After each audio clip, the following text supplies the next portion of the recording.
The future of the LA waterfront is built on the foundation of our past. Our world-renowned harbor was established on top of a mudflat, once known as Rattlesnake Island. It transformed to the small El Pueblo into the international city of Los Angeles that we know today. Over 160 years ago, Phineas Banning, who earned the title of Father of the LA Harbor, helped build a transportation system using stagecoaches, moving people and goods throughout this region. The transportation system turned into the first railroad in Southern California. Even during its humble beginnings, the LA Harbor was making moves that would set up to be the biggest and most efficient in this country. In 1911, the first 85-foot section of the breakwater was completed, and the main channel was widened to 800 feet and dredged to a depth of 30 feet to accommodate the largest vessels of that era. The opening of the Panama Canal in 1914 was integral in the growth of our harbor. The city's strategic position on the West Coast meant that our harbor would quickly become the main ports of call for the Pacific and Atlantic trade. By 1929, 75% of all California fish were canned here. Immigration from Europe started because there were jobs here. By 1943, nearly 500,000 people were employed in ship, plane, and steel production. In 1958, the Matson Navigation Company handled the first shipment of 20 containers in Southern California, officially beginning that era of the containerized cargo revolution. Before containerization, it took 18 men to move 10 tons an hour. Containers made it possible for only 5 men to move 450 tons an hour. And in 1960, the port launched a 5-year, $37 million development project to construct 15 berths and 5 new cargo terminals, becoming the largest man-made harbor on Earth and moving 24.5 million shipping tons that year. In 1963, David Talichet, a World War II pilot turned restaurateur, envisioned an eclectic destination with cobblestone pathways, strolling musicians, and global cuisine. Ports of Call Village was born. The Port of Los Angeles and its waterfront have been in constant evolution since day one. The port has been the lifeblood of the harbor communities. My parents, as well as other Italians and Croatians, immigrated to San Pedro because of what this harbor had to offer, an industry that would allow a better life for their families. Today, the Port of Los Angeles is #1 in the nation, and coupled with the Port of Long Beach, accounts for 40% of all goods imported to the United States. Our port complex would not be where it is today had it not been for the foresight and back-breaking labor that built it.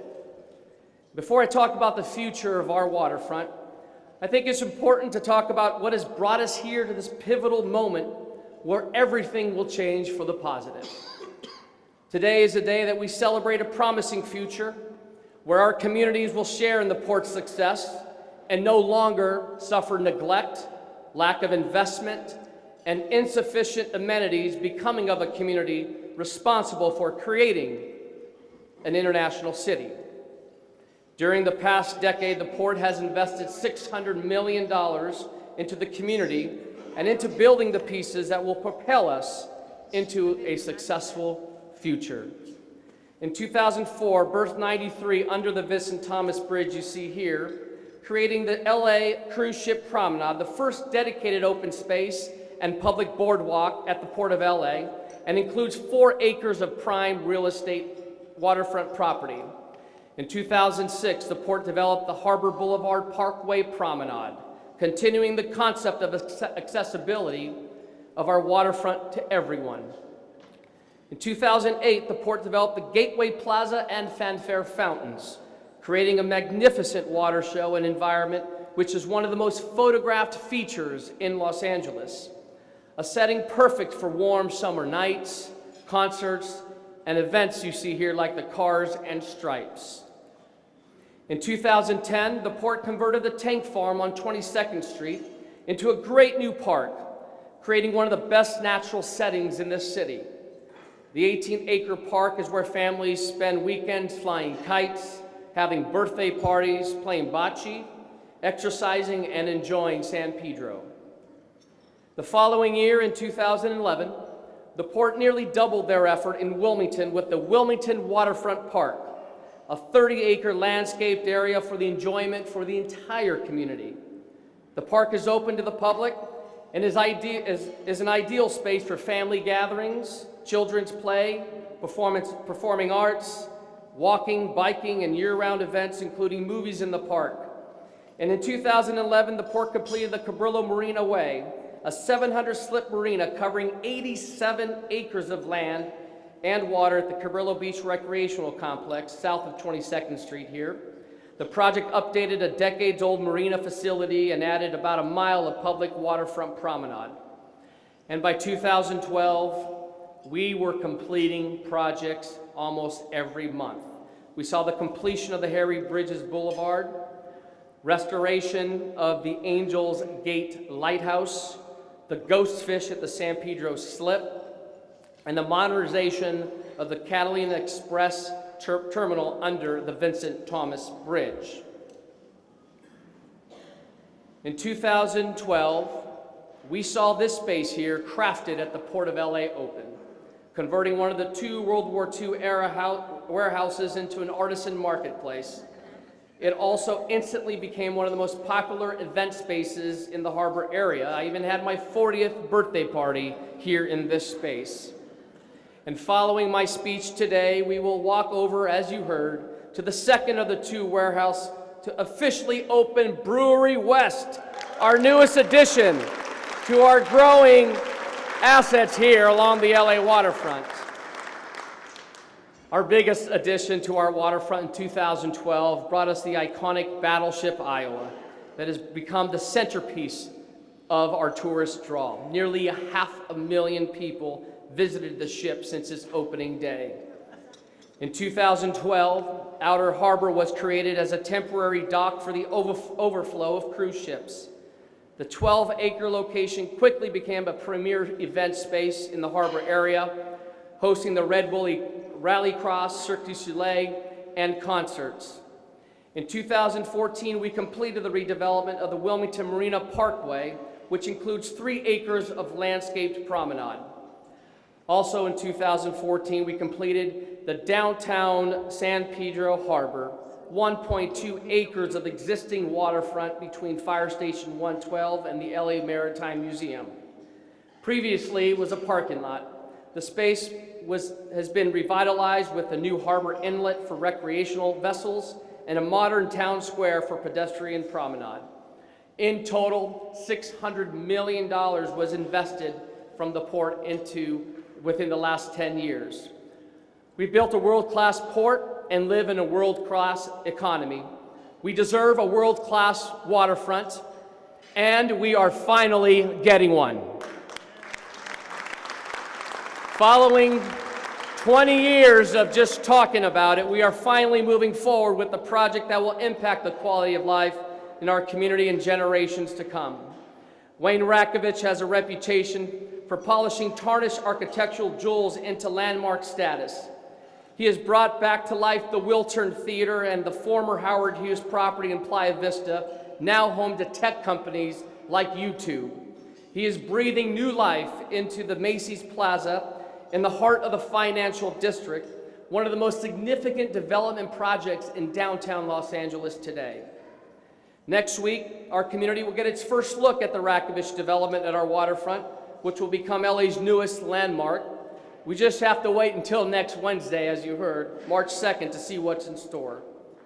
In preparation for the redevelopment of 30 acres Portugal property by the LA waterfront, the port's investing nearly $50 million in infrastructure improvements that will create linkages between downtown harbor and the new development in downtown San Pedro. We thank our current port commissioners for leading the way on this.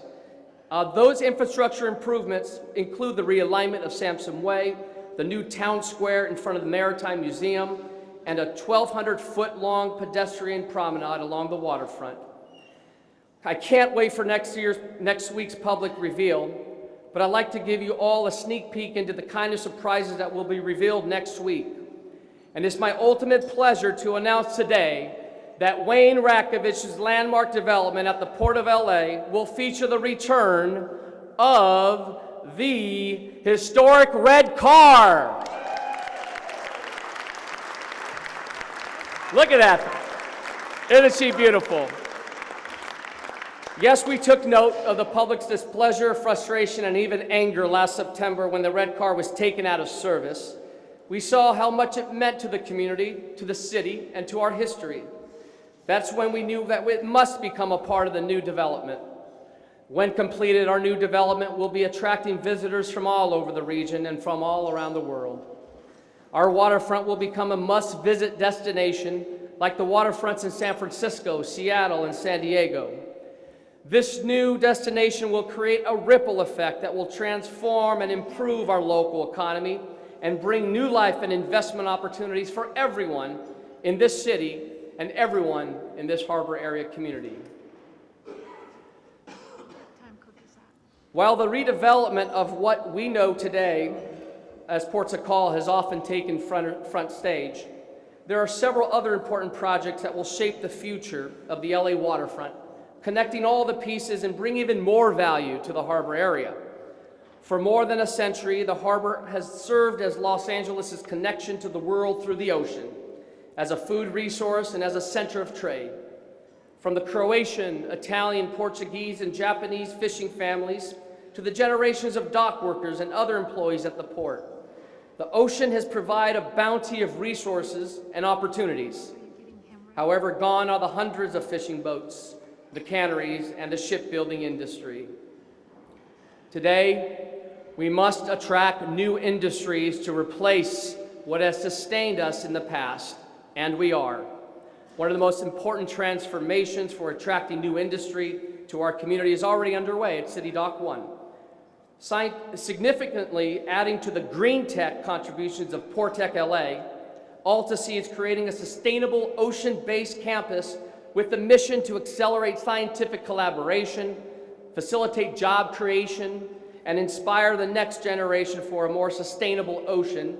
We all call this blue tech. This is where the world's best marine scientists will conduct research and discover solutions for environmental problems. Businesses will commercialize scientific breakthroughs using technology to create ocean-related products. Alta-Sea will be the source of new job skill development in fields such as aquaculture operations and management, genomics, robotics, mechanical and electric engineering, and piloting underwater robots. The waterfront community will benefit from the creation of new jobs, the development of highly sought-after job skills, and hands-on STEM learning for our students. What you see here is California Sea Ranch, to become the first tenant at Alta-Sea. Catalina Sea Ranch is a developer of the first offshore aquaculture facility in federally regulated waters in the U.S. In addition to developing its business model, the company is currently working with USC to develop a shellfish selective breeding program. And here you see Elon Musk's SpaceX base its rocket and spacecraft retrieval operations here at the port. Alta-Sea's actions opened the door for an agreement between SpaceX and the port to dock the SpaceX floating platform at the port's fruit terminal. Now, on January 17th, a landing attempt wasn't successful, but it's obvious that SpaceX is close enough to perfecting that land. I'd like to see it again. There it goes. One more time.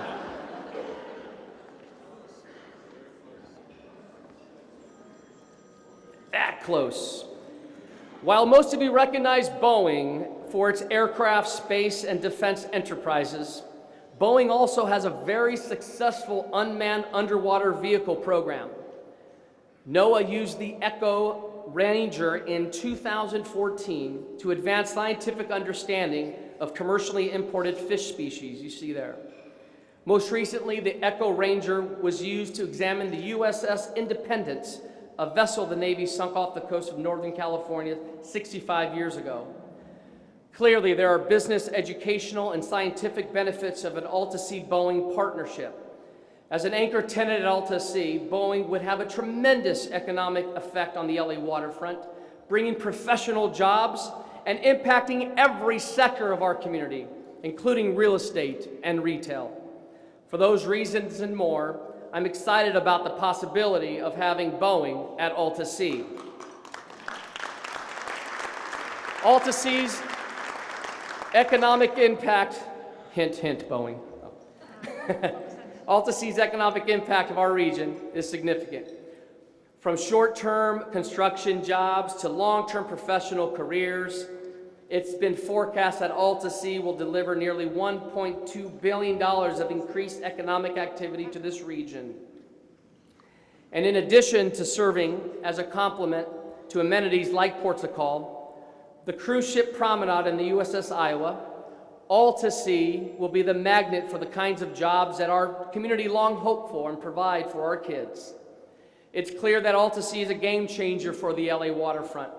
Alta-Sea's presence will make visiting the waterfront even more robust experience for people, the harbor communities, and visitors from around the world.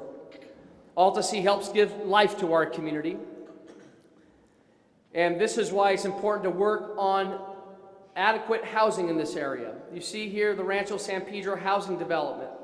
The current 479 units on 22 acres across the street from the battleship Iowa is an inefficient use of waterfront property. These units you see were built in World War II as temporary housing. It's time to build something more permanent and better functioning for the sake of our residents and for the sake of downtown San Pedro. I'm working with the Housing Authority, who oversees the property to upgrade the site and create modern design. 2 months ago, we extended the Silver Line into San Pedro on the waterfront.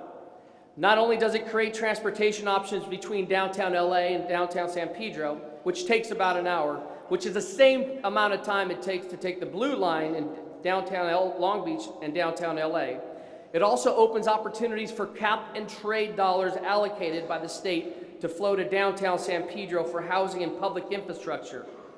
We're also looking at redeveloping the courthouse property in downtown San Pedro, as you read today in The Breeze, and developing the city's surface parking lots into market rate housing. Next month, we will start accepting proposals for the professional event companies to program at the Warner Grand Theater and bring us A-list acts to add to our existing community-based content. Adding professional bookings to our already thriving community productions will have a big economic impact for all the businesses in downtown San Pedro. Doesn't she look beautiful?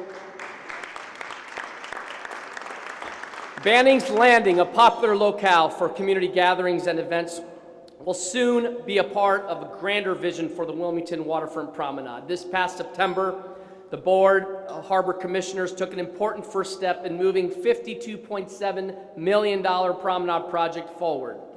The new promenade is expected to measure approximately 1,300 feet long, giving the public direct access to the shoreline around the community center.